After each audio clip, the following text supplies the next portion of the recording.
Hi, Jessica Rose. How are you? Hi, Kate. I'm great. How are you? It's so good to be here with you. It's so great. I really appreciate it. I have Jessica Rose Garcia, who is head of CX at OneSkin. And I'm excited to dive in today because you're the first beauty brand that I've talked to on the AI Diaries, and I love Fun. beauty. So it's just a natural, fun subject for me. So first of all, how long have you been at OneSkin, just for anybody who's watching this? Yeah, great question. So just about 3.5 years. Okay. Yeah, and you guys are growing really, really quickly. So that you've been a huge part of that. I know you've talked about it multiple times in different interviews and different podcasts. So I feel very lucky to have you and your perspective on here. You're the best. Thank you for that, though. Of course, I like to start off with a question um, that I always get different responses to, but it's I would ask across your career in CX. What patterns have you seen when it comes to emerging technologies and how companies approach them? And are you seeing similar patterns or mistakes with AI? Great question. And yeah, I'm sure you do get a lot of different answers because I feel like in my experience, I've seen one or two things, right? You have like the innovators, those who see something and they're like, we got to get in this right now. It reminds me of the people when Apple Business Chat first came out. Everyone was like, we have to do this. And then you have like kind of those slow adopters where they really, really want to test for infrastructure before they adopt. And I've seen it happen where, they do this over a long period of time. And by the time they're ready to implement, something new and shiny has come along that grabs their attention and they have to go through the wheel again and try to, assess where they want to reinvent. So I think that there's a happy middle ground, but I definitely see this with AI. And I think we're seeing a lot more of like the innovator aspect for companies, regardless of like what level they're at or what their competencies are. And the reason for that, I think, is just that it's everywhere and it's very accessible. And so I feel like people's instincts is to just like dive right in with AI and just throw spaghetti at the wall and give it everything. And in my opinion, my humble opinion, this can be a huge mistake. Yeah, yeah, absolutely. As far as your industry and just e-com and D2C in general, are you seeing that people are more the innovator type or more the slow to adopt? Definitely the more innovator type. I mean, look, chatbot has been around, if we could even call it that, right? These like flows that build out this bot that looks like it's something that it's really not have been around forever. And I think with AI being so prevalent across businesses now, in my opinion, ChatGPT really like led that into like through a wave, excuse me. I think people are ready to dive in and they're being way more innovative. But again, I feel like this can be really dangerous for a lot of different reasons that I can talk about. But like first and foremost is you have the customer data, right? And I've seen friends who I will not call out be like, oh yeah, I asked ChatGPT like about this profile. And I'm like, oh, no, like we cannot like please do Yeah. not put anyone's information in ChatGPT, right? And I think thankfully people are starting to be like, oh, like we need AI infrastructure and like best practices, and we need to make sure that this doesn't go anywhere and isn't going to become public information. But on the other side of it, I think, AI for me is this kind of like best friend to my support agents, but I don't want to just give it everything. I think of it like an agent, like a human agent, Yeah. where from an AI perspective, it needs to be coached, it needs to be trained, and it needs to be understood just like a human agent. Yeah, and that reminds me, that was one of the things that we talked about last time is that you can't just flip a switch and release the AI agent on the world. You have to train it the way you would any other agent. So I love that perspective because it's like it's part of your team. It's accelerating and um what do what am I looking for? Basically it makes your team like superhumans, and so I love that aspect. And I think that ecom and beauty is a perfect industry to really lead the way because it doesn't have all of the the I guess regulations that maybe a healthcare or a financial industry would. So Yeah, I and agree with that. yeah. And I think it's interesting too, because when we think about ecom as well, like within CX or in general, like unfortunately, a lot of the things that customers come across, and like I'll speak for myself, right, is I'm expecting to get a package on a Tuesday. And I'm like, where is it? Like, what's going Yeah. on? You know, you reach out to support, and AI is really, really good for like those Wismo or those where is my order cancel, subscription modification, things that are just what I call low hanging fruit that then enable your team to have freed up time to really handle these like more deep and meaningful conversations with customers. Absolutely. And for anyone who doesn't know the acronym, what does WISMO stand for? Where is my order? Yeah. Okay. That's what I thought. And then that brings me to educated customers, like the internet and the rise of just knowledge being widespread. People, especially in the beauty and personal care industry, they come to your website, they come to OneSkin's products already knowing what they know a lot, a lot.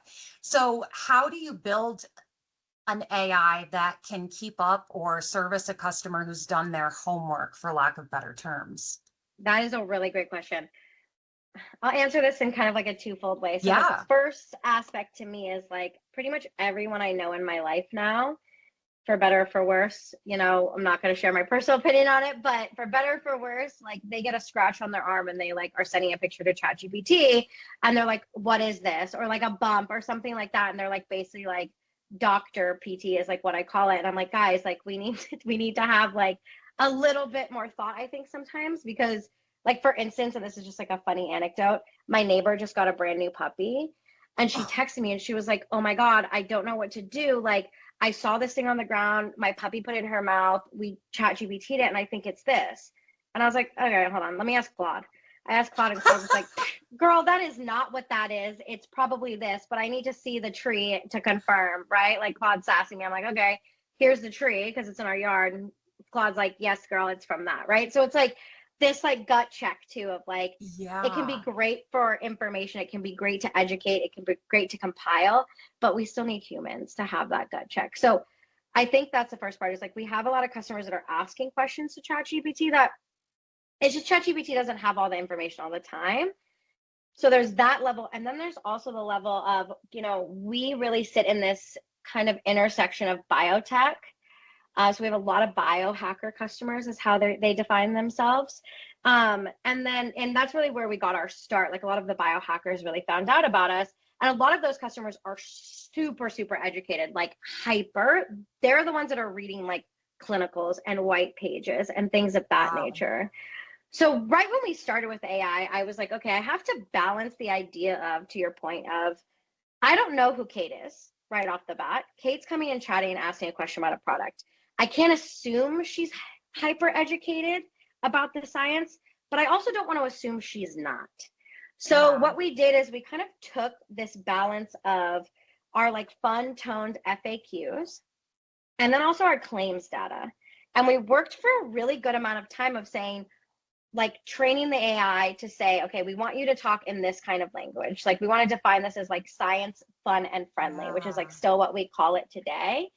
And Yeah. so basically she does a lot of leading questions, which I love. So someone will come in and ask a question or be like, hey, so how does your peptide work? And she'll come in with an answer and say, like, do you want to know more? Like, do you want to read an article or do you want to know how this makes sense for the products? Do you want to know which products you can buy? So she kind of does a little bit more of those leading questions, which I feel has been really successful for her. One, because it's conversational, and two, you don't just like throw a bunch of clinicals at someone and expect them to read a 25-page white paper about Yeah. xenotherapeutic peptides. Like that's like a crazy ask of someone. Yeah. But if that's what they're looking for, you can still get them there. And that's the beauty of AI is that it learns as it goes. So it can sense by, hey, if Kate's using these keywords, she probably knows more than somebody using these keywords. And you keep saying she, which I love. You've personified and named your AI.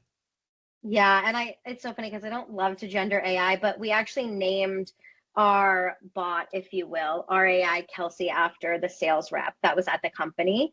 And I just like fell in love with her in the first meeting. I was like, you're the best. Like, I really believe in this product. And so as like a tribute to her, we named our AI Kelsey, and it will forever be named that as far as I'm concerned. So yeah, there's a lot of she. And it's funny because my agents, I call it like snitching, which sounds negative, but in the OneSkin CX ecosystem, this is like a positive thing if you're a snitch. Yeah. because they'll like snitch on the AI and be like, well, Kelsey, she said this. And I'm like, oh, you're right. Like, that's not right. Like, thank you. Like, that's great feedback. Right. So they're like working together in this like Yeah. very funny way that we try to make like funny. So it's Yeah. enjoyable. Right. And if we are giving AI a personality type, it does want to be as correct as it can. So Yeah. it probably eats up that feedback. It's like, yep, let me change my approach. That is so funny. I love that. Yeah. It's very cute. I've heard a couple things. I've heard Claude being called Claudette, Yep. or We there call was it this Claudette. stand-up comedian that said, I called my chat GBT Chat Geppetto. This was a I long love time that. ago. That's like actually the best one I've probably like ever heard. I like that the most. Yeah. We say Claudette as well, which is funny. Yeah, I think it's just human nature to want to personify technology just in Yeah. general. Totally. I'm also the kind of person that I don't know if you know about those like Coco robots that deliver food in some cities. Yeah. Yeah, we don't have And them in Denver yet. Not that I'm you aware of, but probably will because they're spreading like wildfire and they're not like AI, there's like someone controlling them, but like it's a little robot, right? And so every time I'm walking down the street, I'm like, hi, Coco. Or like when they tip over, they'll like ask for help. And then once you like help them, they're like, thank you. It's like no so way. cute. So to your point, it is like human nature. Like I'm like this tiny little robot. Like that's a baby to me, right? Like we're just that's how we're built as humans to like connect and interact like that with the world. Yeah. That is so cute. Oh my gosh, I I can't know. wait till they come. I'm gonna, after this, search when is Coco coming to Denver, if it's not They're so already. cute. They blink, you'll love it. It's cute. I bet they do that on purpose because you're not gonna stop and help a bot that's, fallen over if A it's a bot. creepy, scary looking thing, or if it's, cold. And yeah, Yeah, that's it's cute. crazy. Um, so you already kind of touched on this, but do you have any other thoughts on when you're training AI to explain a complex regulated ingredient without oversimplifying it or without making a claim that it can't back up? Yeah, so that's a good question in two ways. Most of the time, we don't have to go like deep dive into like the breakdown. It's also, we don't, that's like part of our formula. So there's a lot of things we don't share, which is like not to say an easy out, but an easy out. But there are some people that want to understand like what's the nomenclature, like all of those details. So she can explain that. But on the other side of it, what we've done is we have this like, and if you go on our website, you can see this, we have claims data. And so our AI is trained always, no matter what she says, before she says it, she verifies that with the claims data because she never wants, Oh, because sometimes what you'll see is like, and I've heard this from other people, customers will be like, okay, so you're saying that like my hyperpigmentation is going to go away. And because the AI is trying to like connect with the customer, they'll be like, yeah, like it's, and we don't want that, right? Like, we want to make sure that like we are only saying we can do things that we have proven that we can actually do. yeah. And so she checks, she does a little gut check of the claims data, and then she'll kind of reword if she needs to. And that's been really helpful for us. And I would always recommend that to anyone who's like working in the beauty space with a more complex product. And then obviously Yeah. getting into like anything healthcare related. Yeah, absolutely. I mean, again, going back to you got to train them like an agent. Same, a human agent might be like, okay, hold on, let me go double check because you never want to give wrong information. Exactly. Um, wow. And yeah, the biotech aspect of it and the beauty tech is you sit in this interesting space of technology, beauty, and personal care. So you do have to handle things and address them differently. Yeah, absolutely. And it's also at the end of the day, like, I think in beauty in general, right? Like, people are looking to satisfy something within themselves, right? Like, they want to look better, they want to improve something. And then so we have that. And then we also have this idea of like pro aging. We want to help people who have aging concerns, which is a large majority of people. And so that becomes this like middle ground of, yes, there's aesthetic, but then there's also this like level of skin health. Skin is our largest organ in our body, and we forget about it more than like any other part of our body. Yeah. So meeting in the middle there and like being able to really have that conversation of like, not only are you going to look great, this is going to be great for you. And you can tell that you're passionate about it because you're educating people that, I mean, I mean, I'm one of them who forgets that skin is an organ. I mean, you take care of your skin, you take care of, your body and your organs, but you don't always put two and two together that, it's one and the same. Yeah, absolutely. And we have a lot of people who come to us and they're really just coming from a place of like, I have, wrinkles I want to get rid of. And then we have the other people that are like, I'm super into longevity. Tell me what I need to do. And to your point, we Yeah. have to be ready to talk to those two people in a different way. And our AI is really good at that. We also did something really fun that I actually think you're the first person on a podcast I'm going to tell this to, because it's never come up this organically. But when we were training Kelsey, I sat with myself and with my team and I said, who do I want her to be? Like, who is she? And so we took a little bit of the sales rep, literally on purpose, a little bit of her personality. We took videos of our founder speaking, our head of science communication, Leslie, and then our Wow. head of product, Lear. And we took like different snippets of them, like talking to us, including Lear, if you're watching this, I know you're going to hate this, text messages that Lear and I had sent between each other to like have Wow. like that kind of cadence of tone. And we just like kind of like, and it, you kind of have to feed it and like tweak it. And at the end of the day, like Kelsey just turned into this like really unique individual, if I can say that, where like she's super smart. She understands the science, but she's also overly kind, but also a little bit sassy. And it's like this perfect tone of voice for our brand. And it just has like Yeah. worked out perfectly. So would you recommend to other people that are watching this or thinking, hey, how do we design our AI to embody the brand voice? I mean, that might be straightforward, or that might be a no-brainer, but I feel like some people think of it as AI's technology. It's not supposed to sound human. It's not supposed to feel warm or feel like our brand. So would you say that that is a best practice? I would say it is. And I would say to go even further, and obviously it depends on like what AI you're using, but you kind of start with like define your brand voice and it's like friendly, kind, but like very confident, right? That's where we started, like these really Yeah. basic words. And then as we saw her in testing respond, we're like, tweak this, like look at this, look at that. And I would say, like, don't overlook that. Really take the time. I do think that she should be in your brand voice. I think there was a time, and we still do like partially live in that time where people are like, oh, I don't want to talk to this AI bot, like get me to a human. But in my opinion, as AI becomes more accessible and more people start using it in their everyday lives, I think that is actually going to switch. I think people are going to feel like it's better, faster to get an answer from AI, and they're going to be more comfortable doing so. Kelsey, she's like, hey, like if she answers them, she's like, hey, I'm OneSkin's virtual AI assistant. Like, this is what I know, and I can't find that answer, but let me get you to a human agent who can. Like, she's never lying about the fact that she's Yeah. AI, but we do want her to sound and feel as close to someone that would work with us as possible, because she does work with us. Yeah. Yeah.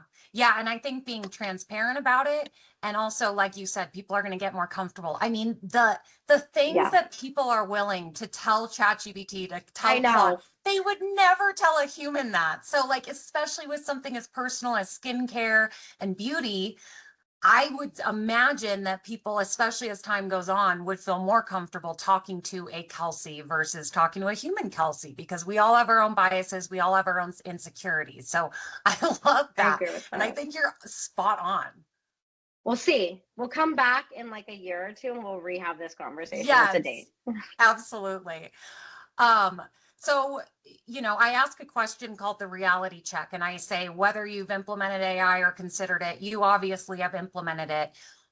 When when did you realize that the vendor pitch and the reality of implementing AI were two different things, and what happened? That is such a good question. For me, and this probably won't be the same for everyone, but for some people it will be.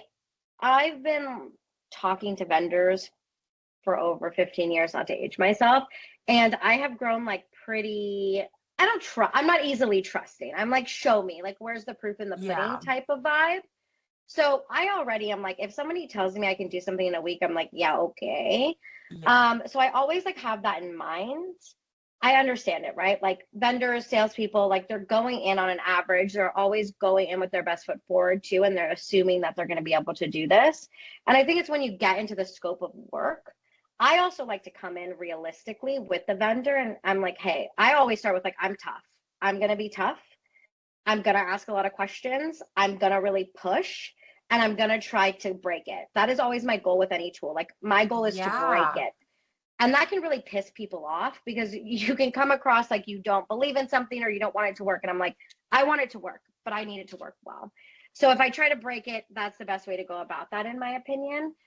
So, even with, I'll say with RAA, like I was pretty aligned. Like once I had that conversation and we got to the realistic answer, and I would recommend everyone just like push really hard in the beginning, we were pretty spot on for implementation. Yeah. I think what it is for me with AI is, again, it depends what you're trying to do. If you're just launching every single policy at it and every workflow, then sure, like you'll have your bases covered, but how well is it actually working? Yeah. Whereas I took a really methodical approach and I did one policy at a time. So I wrote a policy with them. We tested the policy. We put the policy live, but only in like testing. Essentially, it was like internal notes. We reviewed that, we UAT'd it, and then we went live once we felt good about it, and once the agents on my team, the human agents, Yeah. also felt good about it. And then we would just go down the line and then continue to monitor it. So I think you don't need to rush. If people are telling you you're behind and you need to rush, like that's not true, number one. And number two, don't be afraid of walking things back if they're not working. Yeah. And lastly, like it's okay. You also have to remember, and I think a lot of vendors kind of pitch and they're like, it's going to be so easy to get off the ground, and people kind of forget about the management access. Like, okay, Yeah. sure, but now you have to manage it and you have to continue to check on it, just like you coach all of your human agents. And as you launch Yeah. products or things change or whatever it is, you have to really continue to look at it. So don't forget about the management piece. If you think you're going to like go live with a tool and never touch it again, you're wrong. Yeah. Yeah. I mean, and going back to the patterns that, you see when people are adopting new technologies, it's like, it's always the after work that people kind of overlook. It's like a honeymoon phase. And I always say, like, vendor vetting and evaluation, it's very much like a relationship, Totally in the dating. sense you're going to ask the hard questions up front. You're going to get those things out of the way because it's like, hey, if these don't match up and if you can't handle the heat up front, you're not going to be able to handle it down the road. So let's just, Exactly. and I love that you say up front, you're like, I mean, you set expectations. Look, I'm going to be tough. So don't be surprised when I'm asking you stuff that you don't want me to ask you. And most people are like, okay, yeah, like they actually appreciate it, and it usually like loosens up the conversation a little bit. So I would say do that and Yeah. just take it slow. Like keep an eye on it. And I like what you said about a relationship. It is. It's a lot like dating, picking Yeah. the right Dating. partner. Dating is what I meant. Yeah. You and I really agree on the fact that great CX is a huge loyalty driver and can really make or break. Where has AI surprised you when it comes to customer retention? Yeah, that's a great question. So I think the obvious answer would be like speed of resolution, right? So like the faster people are getting the answers they need, the happier they tend to be. So obviously that's like right up front. But we've also seen some really magic things happen with AI. So of course we've implemented retention strategies with our AI so that, if someone has an issue, it's not just like, okay, bye. It's like, oh my gosh, like we want to know more about that. Like we want your feedback. We want to understand.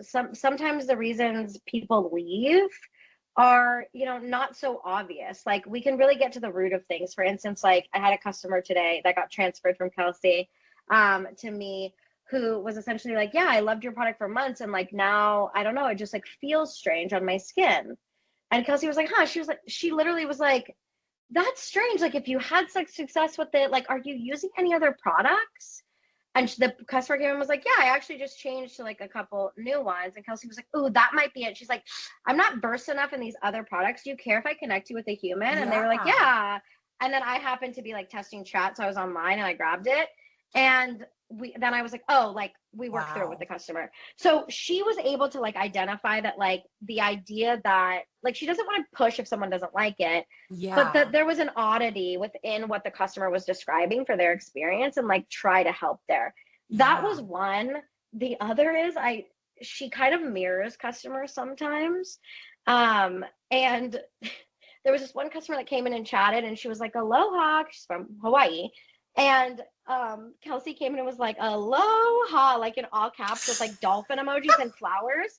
We never told her to do that, but in the customer CSAT, the customer literally was like, LOL, LOL, LOL. Like, I didn't realize it was AI till the end, and like how freaking funny that these emojis. And I ended up calling that customer to talk to them because it was just like too good of a story. Like, I told her, I was like, I don't know why she did that. She was like, it's incredible.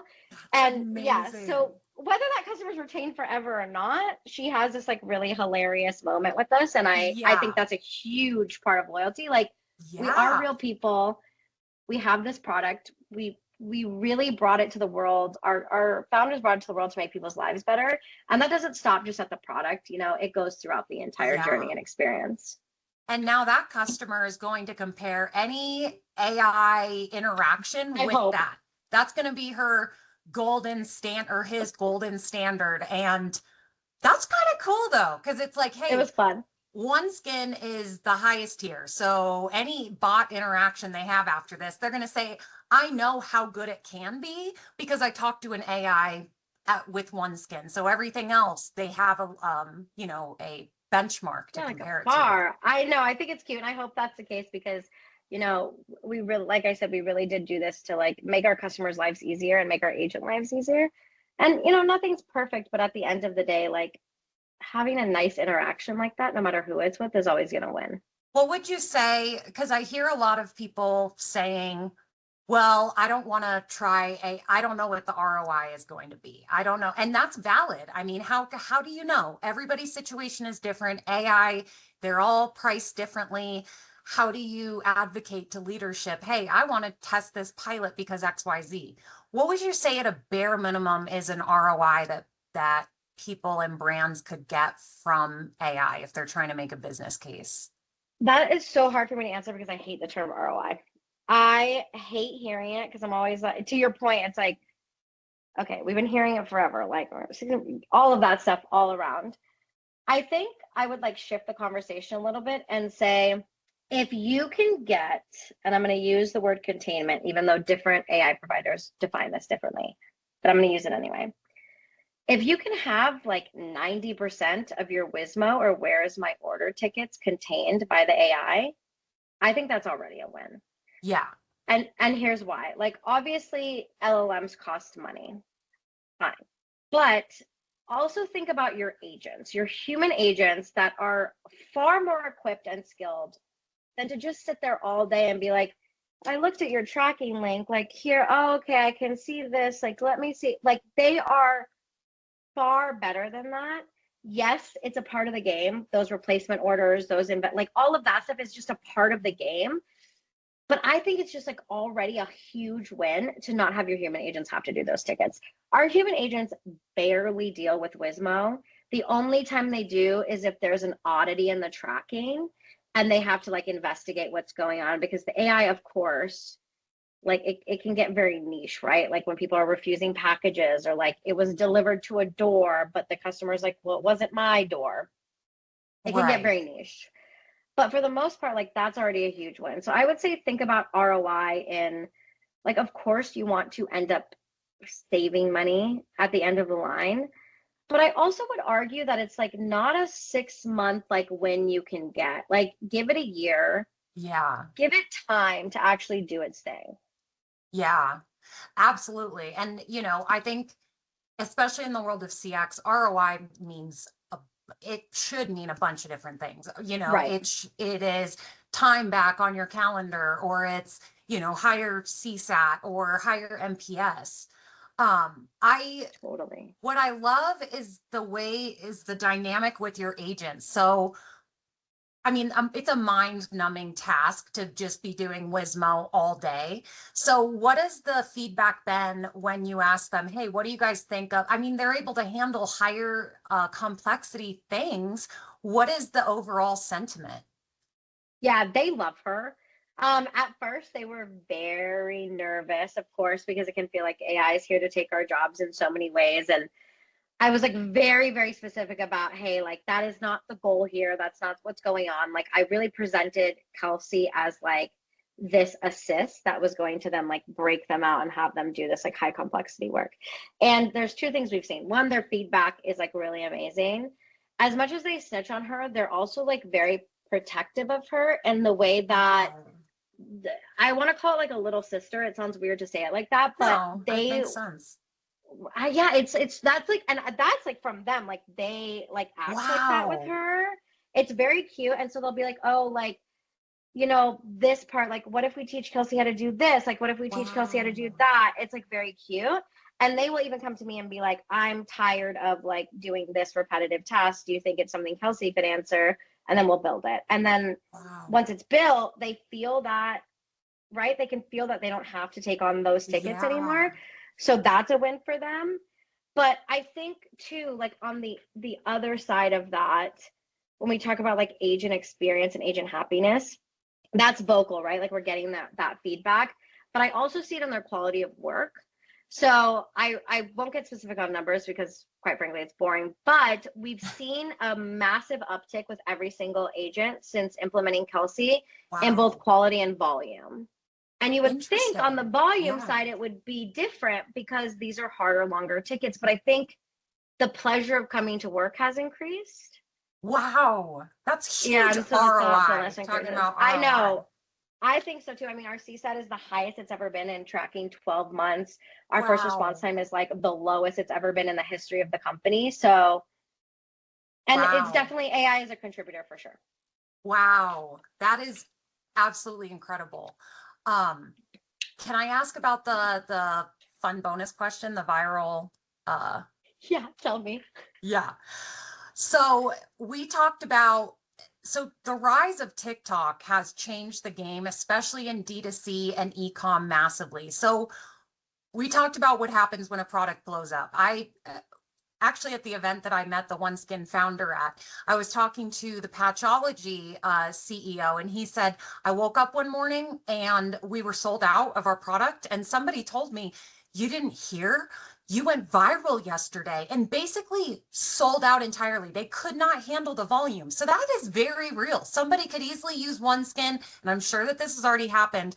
And then you literally wake up and you're like, oh my gosh, what just happened? So if you woke up to 10x, your normal volume, is your AI stack or an AI stack in general ready for that? And is there a way to simulate that or test it? All great questions. And I love that because this actually happened at OneSkin too. Oh, I'm sure. So our CSO, our chief science officer, her name's Alessandra. She still to this day checks Shopify like religiously. And she has it on her phone. And especially in the early days, like every order that came in was like, yes, like you Yeah. like really felt that. Right now, I Wow. hope Ale, if you're watching this, I hope you have that silence and your phone isn't pinging all day long as we get orders. But in the beginning, it's like, oh, like it's that dopamine rush, right? And she woke up one morning and she was like, what's happening? And it was a combination of a biohacker posting us organically, and then Wow. also Tony Robbins wrote about us in one of his books. And simultaneously, the Wow. YouTube video of the biohacker had gone live, and then that book had just come out with Tony Robbins. So this happened in real time, and it was crazy. And we were not ready. I didn't work at OneSkin yet, but I've heard we were not ready to take on any of that volume from order perspective or from a CX perspective. OneSkin in true form, if you worked here, made it happen like Oh, beautifully. I'm sure. Wow. But now we think about those things because that's also part of our origin. And like you said, I think everyone thinks about those things. And for me, is there a way to pressure test it? Yes. But I think what's more important is to think about, okay, if you go viral on TikTok, let's say, think about the fact that those customers probably have never heard of your product before. And if they have, maybe very minimally. So what kind of questions do you think they would ask? And that's where we really prepped and Wow. made sure to prep the AI for like product questions, product usage help. And then also into like, of course, Wisma, if people are ordering in large volumes, you're gonna have those where's my order? You're gonna have order questions, account questions. People are starting subscriptions. Can the AI help modify subscriptions? I think once you've taken all that into account, you're pressure tested really well. And we don't have, and I know we talked about this before, we don't have like a pre-sale AI yet, but we are working on building it. It's called Concierge. And that concierge is going to have essentially the job. And, you know, maybe we'll name her Kate, keep with the case. That concierge is gonna have the job of, you know, helping people through the purchase journey, which Kelsey can do, but not in the same kind of way. So I think thinking about those two elements will be really helpful for people, because it's true. Companies go viral like every day. All the time. It just takes one person using your product, and you never know. It's not like they reach out and go, hey, by the way, I'm going to post about your product. It may go viral. You just wake up to it. Um, I could talk to you all day, honestly. No, I just same. I love adore you. this. And I mean, I'm passionate about that's actually why I reached out. I said I'm a huge OneSkin fan, and I'm trying not to fangirl right now because I'm also a CX person. And we just get along really well. But I won't keep you all day. What I like to end with is a warning label, right? So if you could add an honest disclaimer to AI that you would never see in a pitch deck, what would that say? That is such a good question. I think it would be AI hallucinates. I think we all know that. But then when you're in it, like so many vendors will be like, oh, well, it's just a hallucination. And that hallucination, yes, it's like if someone made a human error, right? Like it's just a part of the ecosystem, right? But that hallucination can lead, just like if a human agent answers a question wrong, to distrust. It can sow paranoia, like all of those things, and not really have someone feel confident about your brand. So I would say, like, really think about the fact that AI intrinsically, like, you know, the saying to err is human. Yeah, to AI is to hallucinate. Like, it's not going to be perfect. And it comes back to that management piece. Like, you really have to look at it. And, you know, I've had Kelsey say some things sometimes where I'm like, what? Where did you like get that from? And it can happen. And we talked about ChatGPT in the beginning. ChatGPT is like, your dog's going to die if they eat this. And then Claudette, if you will, is like, girl, it's fine. It's from the tree in your front yard. It just can happen. So that would be my disclaimer. And as perfect as it looks, as natural as the language looks, just like anything in life, it's only as good as what you put into it. Yeah, absolutely. Absolutely. I love that. To AI is to hallucinate. That's perfect. And you know, Trademark. nothing's gonna be, yeah. TM, Jessica Rose. Um, Tell me, so I like to give, you know, you time to share. Is there anything that you're working on that's exciting? Is there any events you're gonna be at this year that people could find you at? Yeah, that is a great question. So I do not have I know this is April, so it's crazy to say, but I don't have the final event schedule for OneSkin yet for this year. That is mostly because we have just hired the most amazing marketing team. We've like revamped marketing. We have this incredible CMO, Chelsea Beloff, so we're kind of re-strategizing. But I think for something to look forward from OneSkin, and then something to look forward from me, for OneSkin, we just launched a new product. It's our OS1 Lip SPF Bare Blush. It's amazing. It's essentially a tinted lip SPF in like a beautiful, really natural shade that works well on so many different skin tones. So look out for that. And as a little treat for this, we probably will be launching another new product in the not very near, but near future. So keep an eye on that for us, because I think it's going to be something everyone loves. Yeah. And then for me personally, I am always at random events. I love hanging out with everyone in the CX world and the e-com world. So I'm always kind of bopping around. But I can tell you for sure, February of 2027, I'll definitely be in the Dominican Republic. Our BPO Horatio does this awesome summit every year in the DR. So we get to hang out with all the human agents. And, you know, we bring Kelsey along in spirit too. So I'll definitely be there. She's like, I can be anywhere you want. Aloha. Aloha. Literally that. That's like spot on. Oh my gosh. Well, thank you so much. And like you said, we'll definitely be talking again at some point. AI is changing so quickly. I mean, this conversation could be totally different in 3 months. So I really appreciate your time. No, I appreciate you so much. And I look forward to chatting again soon. You're the best. Of course. Thank you so much, Jessica Rose. All right, I will stop this. We did it. Do you like